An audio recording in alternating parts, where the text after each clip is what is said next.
வாய் எந்துக்கு எதுக்கு எந்திரு AK Q.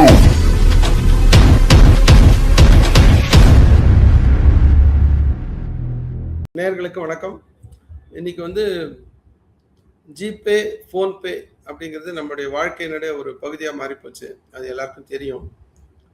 கிட்டத்தட்ட ஒரு 10 வருஷமா இந்த டிஜிட்டல் டிரான்சாக்ஷன் என்பது கிட்டத்தட்ட சாமானிய மக்களிலிருந்து வசதி படைத்தவர்கள் வரை எல்லாருடைய ஒரு வாழ்வின் அங்கமாக அது மாறி இருக்கு. இதுதான் பொதுவாக யூபிஐ அப்படின்னு சொல்றோம். யூனிஃபைடு பேமெண்ட் இன்டர்ஃபேஸ் அப்படின்னு சொல்றோம். இந்த யூபிஐ அப்படிங்கிற அந்த செயலி கீழே கிட்டத்தட்ட ஒரு 70-80 அப்ளிகேஷன்ஸ் இருக்கு, ஆப்ஸ் இருக்கு. ஆனாலும் கூட இன்னைக்கு பிரதானமா மக்கள் மத்தியில மிக பரவலா இருக்குதுன்னு பாத்தீங்கன்னா ஃபோன்பே, கூகுள் பே தான். இப்ப இந்த ஜிபேவை பயன்படுத்தினா, ஃபோன்பேவை பயன்படுத்தினா நமக்கு எதுவும் சார்ஜஸ் கிடையாது.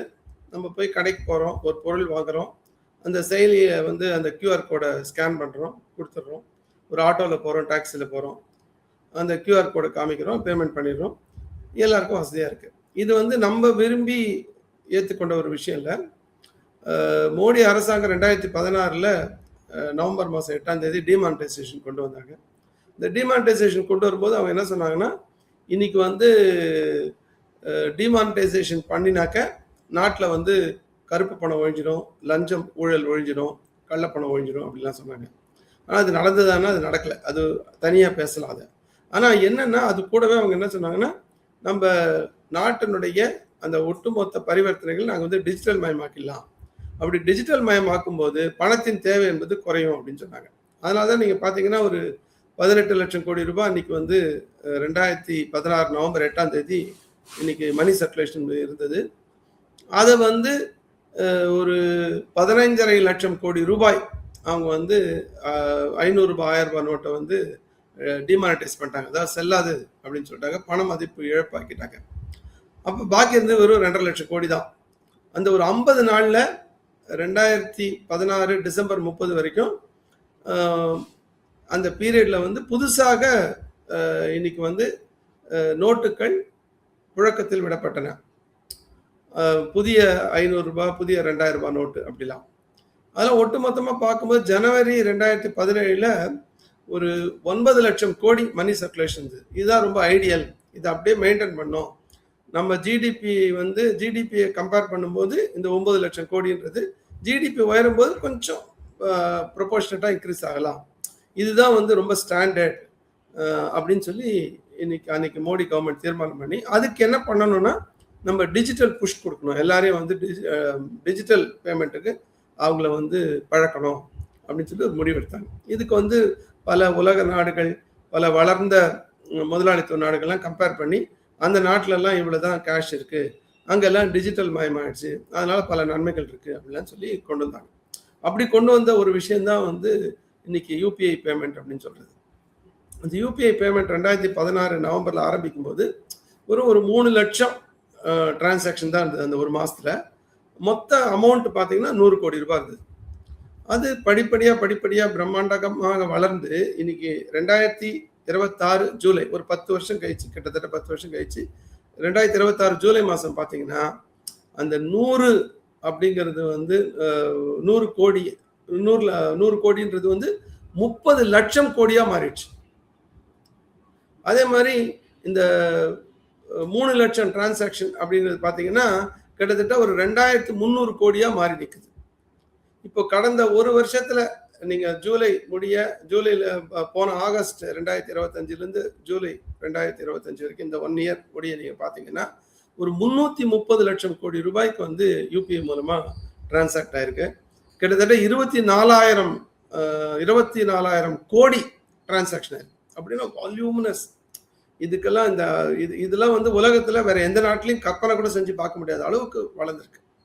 இது எல்லாருமே அதுக்கு பழகிட்டாங்களா, மொத்த பேருமே இன்னைக்கு யூபிஐக்கு வந்துட்டாங்களா, ஜிபேக்கு, ஃபோன்பேக்கு வந்துட்டாங்கன்னா ஒரு மேஜர் செக்ஷன் வந்திருப்பாங்க. ஆனால் இன்னைக்கும் இன்னைக்கு இன்டர்நெட் வசதி இல்லாத, அல்ல டேட்டா கார்டு வசதி இல்லாத, மின்சாரம் இல்லாத பல பின்தங்கிய பகுதிகள் இருக்கு. அங்கெல்லாம் இன்னைக்கும் கேஷ் டிரான்சாக்ஷன் தான் இருக்கு. இது ஒரு காரணம். இன்னைக்கும் கேஷ் டிரான்சாக்ஷன் குறையாம இருக்குது. அன்னைக்கு 2017 ஜனவரியில 9 லட்சம் கோடின்றது இன்னைக்கு 10 வருஷத்துல 9.5 வருஷத்துல பாத்தீங்கன்னா 42 லட்சம் கோடி தாண்டிடுச்சு. அதுக்கு ஒரு காரணம் வந்து இன்னைக்கும் கேஷ் டிரான்சாக்ஷன் இருக்கு. அது வந்து அர்பன் ரூரல் டிவைடையும், அதே போல முன்னேற்றமான பகுதி, பின்னேற்றமான பகுதி, இவைக்கு இடையிலான அந்த இடைவெளியும் இன்னைக்கும் காமிக்குதுன்றதை நம்ம பார்க்கலாம். இன்னொரு முக்கியமான விஷயம் பார்த்தீங்கன்னாக்க, இந்த டிஜிட்டல் டிரான்சாக்ஷன்ல கருப்பு பணம், அதாவது வந்து இன்னைக்கு வந்து கணக்கில் வராத பணம் அப்படின்றத வந்து ஒரு பகுதியை வந்து பணமாகவே பதிக்க வைக்கிறாங்க. ஆர்பிஐ வந்து நோட் இஷ்யூ பண்றாங்க, அது சர்க்குலேஷனுக்கு வரதே இல்லை. அதுவும் கூட இன்னைக்கு ஏன் வந்து இந்த அளவுக்கு 42 லட்சம் கோடி ரூபாய் அளவுக்கு மணி சர்க்குலேஷன் உயர்ந்ததுன்றது ஒரு முக்கியமான காரணமா நம்ம பார்க்குறோம். ஆனால் ஒரு பக்கம் வந்து 9 லட்சம் கோடியில் வைக்கணும், ப்ரொபோர்ஷனேட்டா ஜிடிபி ஏறும்போது தான் ஏறணும்னு பார்த்தா ப்ரொபோர்ஷனேட்டா ஜிடிபி ஏறின அளவுக்கு ஏறல. ரொம்ப வேகமாக இன்னைக்கு வந்து மணி சர்க்குலேஷன் பற்றி ஏறி இருக்குன்றதை நம்ம பார்க்குறோம். இது ஒரு காரணம். இது ஒரு மோடி கவர்மெண்ட்ல அவங்க எடுத்த அந்த நிலைப்பாடு என்பது நடைபெறலன்றது பார்க்குறோம். ஆனால் இன்னொரு பக்கம் இந்த பிரம்மாண்டமாக வளர்ந்திருக்கக்கூடிய இந்த யூபிஐ டிரான்சாக்ஷனை இது யார் பண்றாங்க அப்படிங்கிறத ரொம்ப முக்கியமாக பார்க்க வேண்டியிருக்கு. இன்னைக்கு ஏன் வந்து அந்த யூபிஐ டிரான்சாக்ஷனுக்கு இவங்க சார்ஜஸ் கொண்டு வராங்க இந்த கவர்மெண்ட்டு? இப்போ ஆகஸ்ட் மாதம் 6ஆம் தேதி ஒரு 3 நாட்களுக்கு முன்னாடி நாடாளுமன்றத்தில் பில் பாஸ் ஆயிடுச்சு. என்ன பில்லு? இது வரைக்கும் நாங்கள் என்ன சொன்னீங்க? யூபிஐ டிரான்சாக்ஷனுக்கு எதுவும் நாங்கள் காசு வாங்க மாட்டோம், எதுவும் சார்ஜஸ் வராது, அது ஃப்ரீ தான். ஏன்னா நீங்கள் நோட்டு அடிக்கிற காசை விட இன்னைக்கு இதை டிஜிட்டல் மயமாக்குவதற்கு, அதுக்கான அடிப்படை வசதிகளை ஏற்படுத்துவதற்கு, அதற்கான இன்ஃப்ராஸ்ட்ரக்சர் உருவாக்குவதற்கான பணம் என்பது குறைவாக தான் செலவாகும் அப்படிலாம் சொல்லி தான் நமக்கு வந்து டிஜிட்டல் மயமாக்கினாங்க, நம்மளை கொண்டு போய் அதில் புஷ் பண்ணாங்க. இப்போ எல்லாரும் இது பழகினதுக்கு அப்புறம் இப்போ என்ன பண்ணுறாங்கன்னா, பார்லிமெண்ட்ல ஒரு சட்டத்தை திருத்துறாங்க. 2026 சட்டத்தில் taxes and other laws amendment அப்படின்னு ஒரு சட்டம் இருக்கு. அதில் வந்து டாக்ஸஸ் அண்ட் அதர் லாஸ் ஆக்டில் அமெண்ட்மெண்ட் போது உருவாக்கும் போது 2007 பேமெண்ட்ஸ் அண்ட் செட்டில்மெண்ட் சிஸ்டம் ஆக்ட்னு ஒரு ஆக்ட் இருக்கு. அதுதான் இன்னைக்கு அமெண்ட் பண்ணிருக்காங்க. அதுபடி பார்த்தீங்கன்னா இன்னைக்கு யூபிஐ பேமெண்ட்டுக்கு, அதே போல் ருபே கார்டுக்கெல்லாம் எந்த சார்ஜ் இருக்கக்கூடாதுன்னு சொல்லி கவர்மெண்ட் கிளியராக அஷூரன்ஸ் கொடுத்துருக்காங்க. அதை இப்போ மீறுறாங்க. பாராளுமன்றத்தில் யாருமே இல்லாத போது எதிர்கட்சிகள் ஒரு முக்கியமான பிரச்சனையை முன்கை எடுத்து அவங்க வந்து அவையை தள்ளி வைத்தது விவாதிக்க வேண்டும் என்று கேட்டபோது அவையை வந்து அவர்கள் ஆளும் அரசாங்கம் அதை ஒத்துக்கொள்ளாத போது, அது புறக்கணித்த போது, யாருமே இல்லாத ஒரு சபையில, எதிர்கட்சி இல்லாத சபையில விவாதமே இல்லாமல் இதை வந்து எந்த விதமான ஒரு ஸ்டாண்டிங் கமிட்டிக்கோ அல்லது மற்ற பாராளுமன்ற குழுவுக்கோ விடாமல் இதை வந்து வாய்ஸ் ஓட்ல பாஸ் பண்ணிடுறாங்க. இப்படி பாஸ் பண்ணி இதை சட்டமா வச்சிருக்காங்க.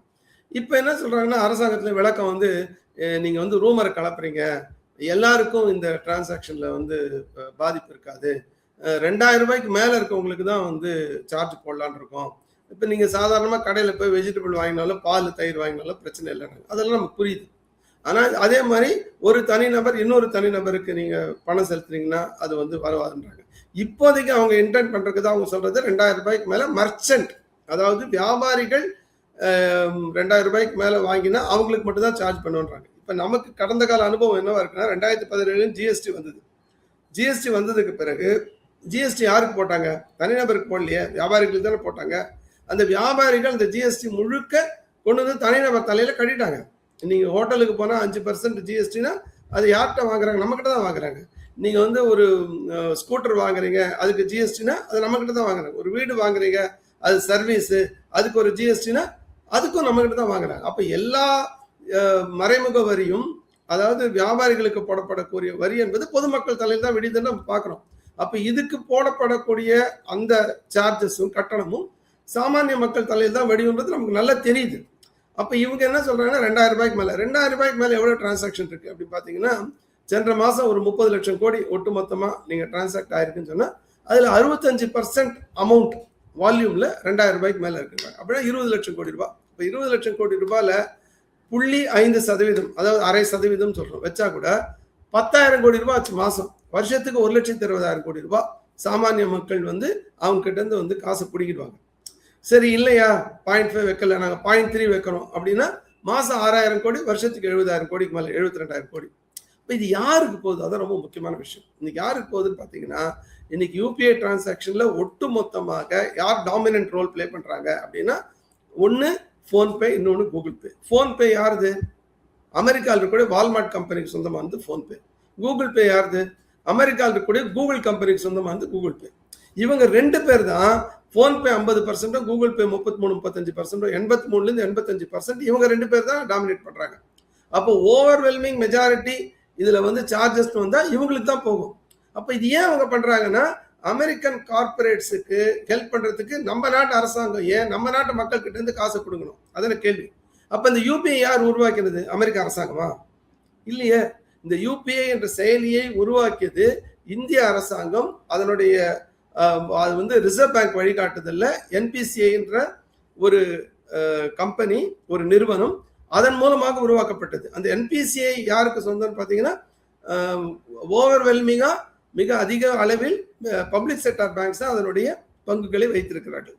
அப்போ பொதுத்துறை வங்கிகளுக்கு சொந்தமான என்பிசிஐ உருவாக்கின, நம்முடைய வரிப்பணத்தில் உருவாக்கின யூபிஐக்கு அது யார் யூஸ் பண்றாங்கன்னு பார்த்தீங்கன்னா, 2 வெளிநாட்டு கம்பெனிகள். அது 2மே அமெரிக்காவை தலைமையாக கொண்ட வெளிநாட்டு கம்பெனிகள்.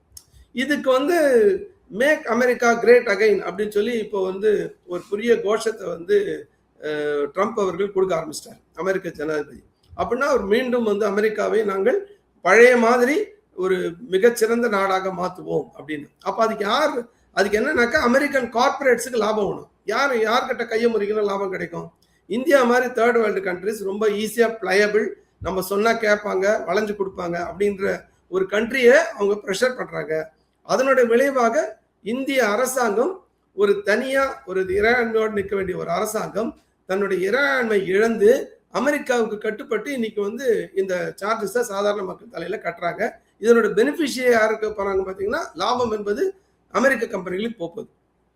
அப்போ நமக்கு இயற்கையா ஒரு கேள்வி வருது, இந்த வாடிக்கையாளர்கள்லாம் யாரு? இப்போ வந்து பேடிஎம்க்கு ஏதாவது பேங்க், இது கூகுள் பேக்கு ஏதாவது பேங்க் இருக்கா? அல்லது போன்பேக்கு ஏதாவது சொந்தமா பேங்க் இருக்கான்னா பேங்க் கிடையாது. அது வந்து ஒரு தேர்ட் பார்ட்டி அப்ளிகேஷன் அப்படின்னு சொல்லுவாங்க. அதாவது ஒரு 3ஆம் நபர் நிர்வகிக்கும் ஒரு ஆப், அது ஒரு செயலி. அப்போ இவங்க யாரோட வாடிக்கையாளர்களுக்கு இவங்க இந்த சேவை செய்யறாங்க? பெரும்பாலும் பொதுத்துறை வங்கிகள். இன்னைக்கு ஸ்டேட் பேங்க் உள்ளிட்டு ஒரு 12 பொதுத்துறை வங்கிகள், அது இல்லாமல் கூட்டுறவு வங்கிகள், கிராம வங்கிகள், அப்புறம் தனியார் வங்கிகள், இப்படி இருக்கு. ஒரு கிட்டத்தட்ட ஒரு 300 வங்கிகளுக்கு மேல இந்த சேவையை கொடுக்குறாங்க. அப்போ பொதுத்துறை வங்கிகள் தங்களுடைய டேட்டாவை, தங்களுடைய வாடிக்கையாளருடைய அத்தனை விஷயங்களையும், அவரோட அக்கௌண்ட் நம்பர், அவரோட வீட்டு விலாசம், அவரோட ஆதார் நம்பர், அவரோட பேன் நம்பர், அவருக்கு என்ன விஷயம் இருக்கு, எல்லாத்தையும் கொண்டு போய் ஒரு கூகுள் பே கிட்டையும் போன்பே கிட்டையும் ஷேர் பண்றாங்க. இப்போ இதெல்லாம் அமெரிக்கா பேஸ்டு கம்பெனி. இவங்க வந்து தங்களுடைய அந்த டேட்டாவை முழுமையாக பாதுகாத்து அவர்கள் வேறு எதுக்கும் பயன்படுத்த மாட்டார்கள், மிஸ்யூஸ் பண்ண மாட்டாங்க அப்படிங்கிறதுக்கு ஏதாவது கேரண்டி இருக்கானா? இல்லை. நாளைக்கே ஏதாவது பிரச்சனை சண்டைன்னு வந்தா இந்த டேட்டா பூரா அவங்க கையில் இருக்கு. இதே போல தான் சிபில்கில், அதுவும் வந்து அமெரிக்கா பேஸ்டு கம்பெனி. அதுல வந்து ஒரு 62 கோடி இந்தியர்களுடைய டேட்டாவும், ஒரு 3 லட்சம் பிஸ்னஸ், ஸ்மால் பிஸ்னஸோட அவங்களுடைய டேட்டாவும் அவங்க கிட்ட இருக்கு. இப்படி எல்லாத்தையும் வெளிநாட்டுக்கு கொடுக்கறது தான் இந்த அரசாங்கத்தினுடைய தொடர்ந்து கொள்கை. ஆனால் ஒரு பக்கம் சுதேசி பேசிட்டே இருக்காங்க. அப்போ இந்த ஒரு ஸ்டேட் பேங்க் மட்டும் எடுத்துட்டீங்கன்னா, இன்னைக்கு இருக்க மிகப்பெரிய வங்கி என்பது ஸ்டேட் பேங்க். அந்த ஸ்டேட் பேங்க்குடைய வாடிக்கையாளர்கள், அவர்கள் மூலமா இந்த யூபிஐ டிரான்சாக்ஷன் எவ்வளவு நடக்குதுன்னு பார்த்தீங்கன்னா, மொத்த டிரான்சாக்ஷன் 100 நடந்தா 20 டிரான்சாக்ஷன், 20% டிரான்சாக்ஷன் நம்பர்லையும் சரி, வால்யூம்லையும் சரி, அதாவது எண்ணிக்கையிலும் அதனோட மதிப்பிலும் ஒரு 20% டிரான்சாக்ஷன் வந்து ஸ்டேட் பேங்க் வாடிக்கையாளர்கள் தான் ஏற்படுத்துறாங்க. அப்போ ஸ்டேட் பேங்க் வாடிக்கையாளர்கள் ஏற்படுத்தும் போது, இப்போ ஸ்டேட் பேங்க் ஒரு ஆப் இருக்கு, இல்லாம இருக்குமா அப்படி ஒரு கேள்வி இருக்கு இல்லையா? ஸ்டேட் பேங்க்குக்கு ஒரு ஆப் இருக்கு, எஸ்பிஐ பேன் இருக்கு. அதே மாதிரி கனரா பேங்க் ஒரு ஆப் இருக்கு, பேங்க் ஆஃப் பரோடாக்கு ஒரு ஆப் இருக்கு, யூனியன் பேங்க் ஒரு ஆப் இருக்கு. ஆனா இந்த 12 பொதுத்துறை வங்கிகளும் இன்னைக்கு கிட்டத்தட்ட ஒரு மிகப்பெரிய அளவுல வாடிக்கையாளர்கள் பேஸ் வச்சுருக்க, கஸ்டமர் பேஸ் வச்சுருக்க இவர்கள் தான் இந்த யூபிஐ டிரான்சாக்ஷன் பண்ணக்கூடிய இவங்களுடைய ஒட்டு மொத்தமான அவர்களுடைய சொந்த செயலி மூலமாக என்ன மாதிரி டிரான்சாக்ஷன் நடக்குது அப்படின்னு பார்த்தீங்கன்னா, அது 0.5% தான். 100 ரூபாய் இன்னைக்கு டிரான்சாக்ஷன் நடக்குது, 30 லட்சம் கோடி நடக்குதுன்னா அதுல வந்து 83% 85% வந்து கூகுள் பே போன் பே பண்ணும்போது வெறும் 0.5% அல்லது 1% தான் இந்த ஒட்டுமொத்த எல்லா பப்ளிக் செக்டாரும் இருக்கு. ஸ்டேட் பேங்க் மட்டும் பாத்தீங்கன்னா வெறும் 0.5% தான் இருக்கு. அப்ப இதுதான் இன்னைக்கு இருக்க நிலைமை. அப்ப ஸ்டேட் பேங்க் தன்னுடைய சொந்த செயலியை கூட அவங்க வாடிக்கையாளர்கிட்ட கொடுக்காம தங்களுடைய வாடிக்கையாளரை கொண்டு போய் அதனுடைய நலனை கொண்டு போய் அந்நிய கம்பெனி கிட்ட அவங்க வந்து அடகு வைக்கிறாங்க. இது ஏதோ ஸ்டேட் பேங்க் நிர்வாகம் மட்டும் பண்ற விஷயம் இல்லை, இது ஒரு டிசைன். இந்த டிசைனுக்கு யார் காரணக்கர்த்தா பார்த்தீங்கன்னா மோடி கவர்மெண்ட் வந்து இந்த 2016 டிமானிட்டைசேஷனுக்கு அப்புறம் டிஜிட்டல் புஷ் கொடுக்கும்போது இது ஒரு மல்டிநேஷனல் கம்பெனி மூலமாக தான் நடைபெற வேண்டும் என்ற ஒரு நோக்கத்தோட ஒரு டிசைனோட இது நடக்குது. அதனால்தான் இது வந்து அவர்களுக்கு சாதகமா போயிட்டு இருக்கு. அப்போ ஒட்டு மொத்தமா இந்த ஹோல் சிச்சுவேஷனை பார்க்கும்போது இது ஏதோ நாங்க இப்ப அமெண்ட்மெண்ட் பண்ணிட்டோம், அது உடனே வராது, அது பார்லிமெண்ட்ல பாஸ் ஆகணும், அப்புறம் பிரசிடென்ஷியல் அசென்ட்டுக்கு போகணும், அப்புறம் சட்டம் வரணும், அப்புறம் என்பிசிஐ கூடணும், அப்புறம் அவங்க சார்ஜஸ் போடணும், எதிர்கட்சிகள் இன்னைக்கு வந்து யூடியூபர்ஸ் எல்லாம் வந்து ரூமர் கலப்புறாங்க, அப்படிலாம் நிறைய சார்ஜஸ் வருது. ஆனா உண்மை அது இல்லை. உண்மை என்னன்னா இதெல்லாம் முடிஞ்சு போச்சு, பார்லிமெண்ட்ல பாஸ் ஆயிடுச்சு. பிரசிடென்ஷியல் அசென்ட் எப்போனா வரலாம், என்பிசிஐ கூடத்துக்கு 1 நாளோ 2 நாளோ, நாளைக்கோ நாளைக்கோ 1 வாரத்திலயோ 10 நாள்லயோ வரும். ஆரம்பிக்கும் போது உங்களுக்கு வலிக்காம இருக்கிறதுக்காக 2000 ரூபான்னு வாங்க. அப்புறம் அந்த 1000 ரூபான்னு மாத்தினா யார் என்ன பண்ண முடியும்? எப்ப பாராளுமன்றத்திலேயே எதிர்கட்சி உறுப்பினர்களை பற்றி கவலைப்படாமல் ஒரு சட்டத்தை மாத்துறவங்களுக்கு ஒரு கவர்மெண்ட் நோட்டிபிகேஷன் போறதுக்கு எவ்வளவு நேரம் ஆகும்? ஆக சாமானிய மக்களிடமிருந்து 1 லட்சம் கோடி ரூபாய் வரை வருடத்திற்கு ஒரு கட்டணம் என்ற பெயரிலே கொள்ளையடித்து பன்னாட்டு கம்பெனிகளுக்கு கொடுக்கக்கூடிய இந்த சட்ட திருத்தத்தை நாம் கடுமையாக எதிர்க்கிறோம். இது வந்து சாதாரண மக்களுக்கு எதிரான ஒரு சட்ட திருத்தம். இதை மோடி அரசாங்கம் வாபஸ் வாங்க வேண்டும் என்பதுதான் நம்முடைய கோரிக்கை. அப்படி ஒருவேளை எதிர்கட்சிகள் இன்னைக்கு இருக்கக்கூடிய ஜனநாயக சக்திகளுடைய இந்த குரலை கேட்டு அதை கணக்கில் கொண்டு அவர்கள் அதை வாபஸ் வாங்கவில்லை என்று சொன்னால், ஏற்கனவே டெல்லியில் நடந்த ஒரு புரட்சி போல, எப்படி வந்து ஒரு கல்வி அமைச்சரை வந்து அவர் வந்து ஒரு ராஜினாமா செய்ய வேண்டிய ஒரு நிர்பந்தம் உருவானதோ, அது போல இன்றைக்கு மக்கள் எழுச்சி மூலமாக இத்தகைய ஒரு மோசமான இந்த சட்ட திருத்தத்தை மக்கள் வாபஸ் வாங்க வைப்பார்கள் என்றுதான் நான் சொல்லணும்னு நினைக்கிறேன். நன்றி.